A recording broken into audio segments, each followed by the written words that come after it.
오늘 묵상할 말씀은 5월 6일 수요일 창세기 36장 9절부터 43절의 말씀입니다. 성경을 읽다 보면 그 참 당혹스러운 역사적 역설을 마주하게 될 때가 있죠. 네, 맞습니다. 당혹스러울 때가 참 많습니다. 분명 하나님의 언약을 이어받은 택함받은 계승자는 야곱인데도 오늘 본문을 보면 정작 선택받지 못한 형 에서, 즉 그 에돔 족속이 얼마나 빠르고 또 거대하게 성공적인 국가를 이루었는지를 아주 상세하게 증언하고 있거든요. 참 아이러니한 상황이죠. 오늘의 본문에 의하면 그 창세기에 등장하는 10개의 족보, 즉 톨레도트 단락 중에서 이 에서의 족보는 9번째에 해당합니다. 네네, 거의 마지막 부분에 배치가 되어 있네요. 그렇죠.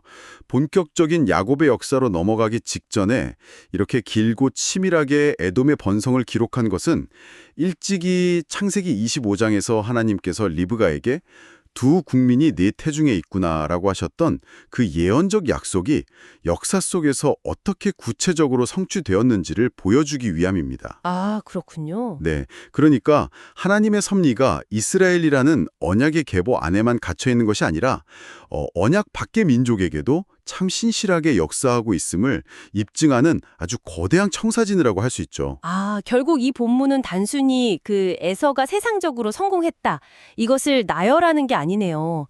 철저하게 하나님의 통치와 약속의 성취라는 렌즈로 바라보아야 한다는 뜻이군요. 네, 정확합니다. 오늘 말씀의 흐름을 찬찬히 따라가 보면 한 개인에 불과했던 에서가 어떻게 에돔이라는 거대한 국가로 성장하는지 그 크게 5번의 국면 혹은 5단계의 움직임으로 전개되는 것을 볼 수 있습니다. 네, 아주 단계적으로 뚜렷하게 나타나죠. 맞습니다. 그 첫 번째 국면이 바로 9절부터 14절까지 기록된 에서의 직계려란 족보입니다. 에서는 그 험준한 세일산을 거주지로 삼고 정착하지 않았습니까? 말씀이 증언하듯이 그렇습니다.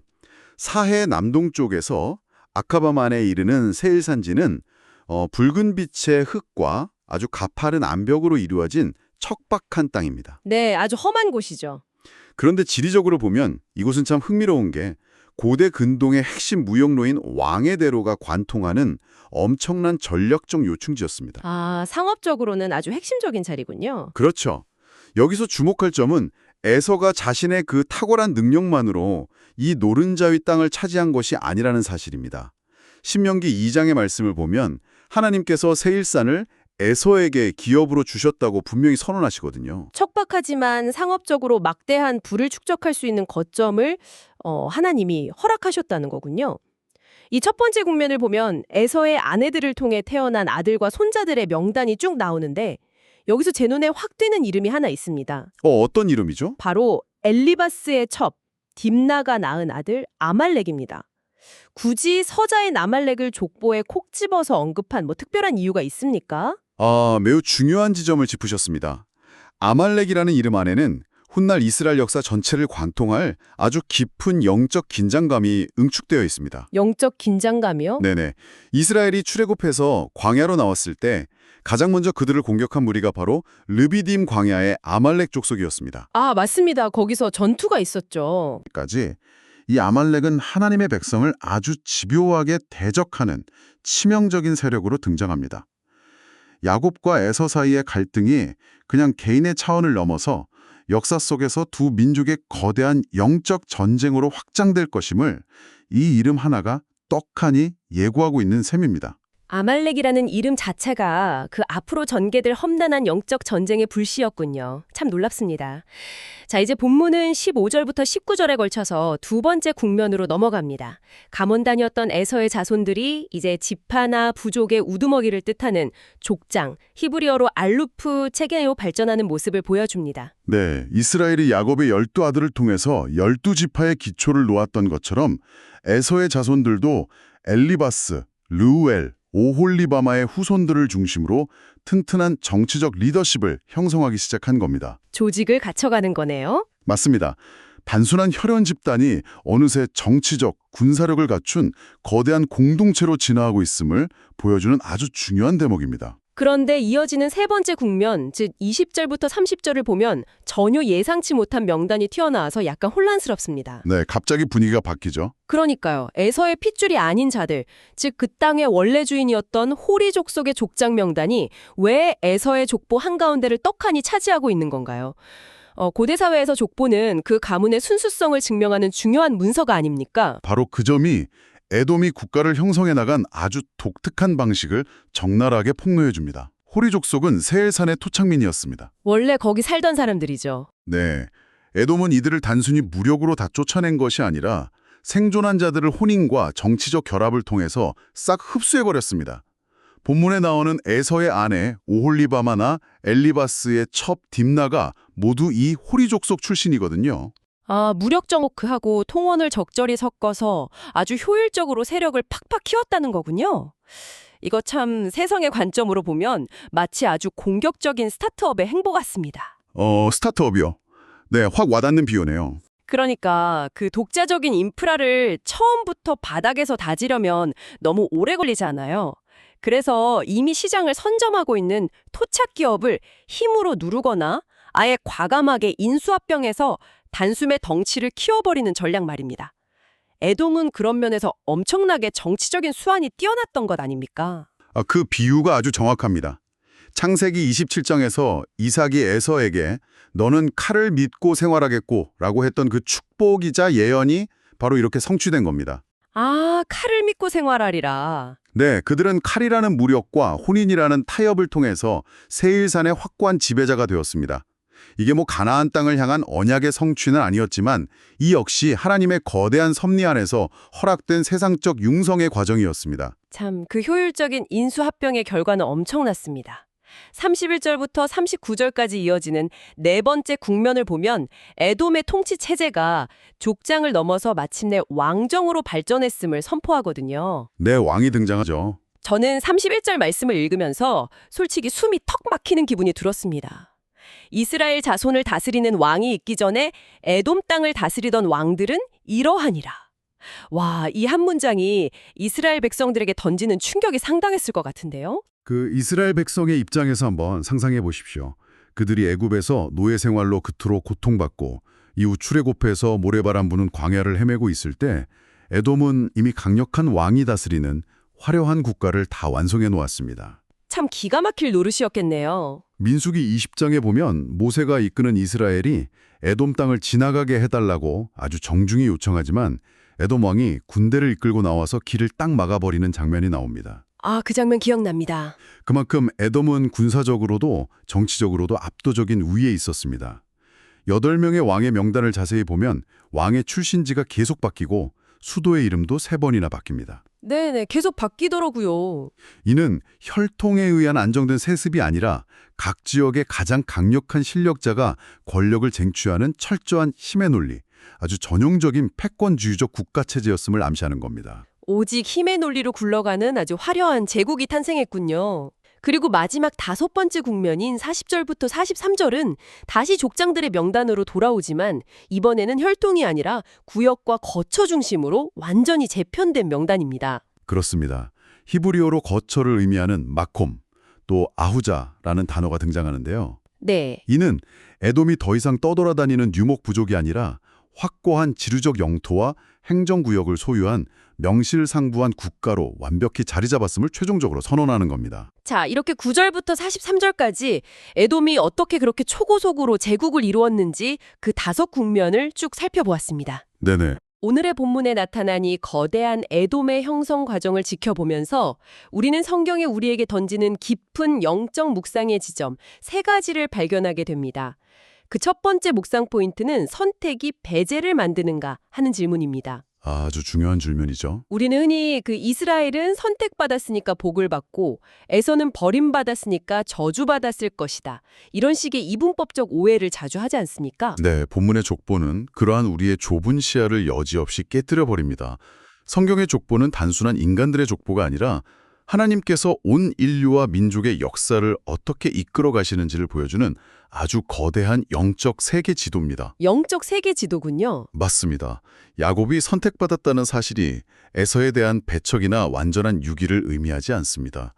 하나님은 이스라엘만의 좁은 신이 아니라 온 열방의 창조주이시며 통치자이십니다. 아, 그러니까 역할이 다르고 그 역할에 따라 부어지는 복의 형태와 사명이 다를 뿐이라는 말씀이시군요. 네, 그렇습니다. 참 하나님은 언약 밖의 민족들, 심지어 우리의 눈에 아주 악하고 거칠어 보이는 세상의 세력들마저도 다 당신의 주권 아래 두시고 통치하시며 또 그들을 먹이시고 입히십니다. 그 모든 역사가 결국 창조주께 영광을 돌리는 방향으로 흘러가도록 일하고 계심을 우리는 확신해야겠네요. 아멘입니다. 자, 그럼 두 번째 묵상 포인트로 넘어가 볼까요? 바로 선택에 책임이 따르는가? 라는 역설적인 질문입니다. 네. 이스라엘과 에돔의 문명 발전 속도를 비교해보면 정말 당혹스럽습니다.